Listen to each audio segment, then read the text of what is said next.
Қазағымды билеген адамым бар, көштің басын сүйреген, туын тіккен елорданың төріне, өз елінен өзге елді сүймеген. Нұрын төгіп Алла салған назарын, ұл адам бар, бақытты еткен қазағын. Шын сүйсініп бізге салған жанарын, сол адамның қолдау керек амалын.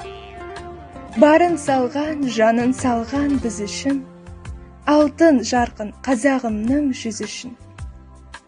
Ол да сүйген тізе бүгіп көк туын, жалғаған бабалардың ізі үшін. Мемлекеттік тарихымыздың мерейлі мерекесі тұңғыш президент күні құтты болсын. Бұл мерекенің еліміз үшін орны бөлек. Біздің егеменді тәуелсіз мемлекетімізді жаңа деңгейге көтерген елбасымыздың еңбегі зор. Баршаңызға мерекелік көңіл-күй, жанұялық бақыт, игілік пен табыс тілейміз. Ақбота Бөбекжай балабақшасының ұжымы атынан.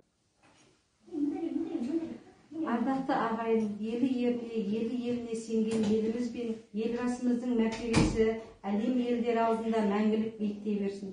Мемлекеттік тарихымыздың мерейлі мерекесі тұңғыш президент күні құтты болсын. Баршаңызға мерекелік көңіл-күй, жанұялық бақыт, игілік табыс тілеймін.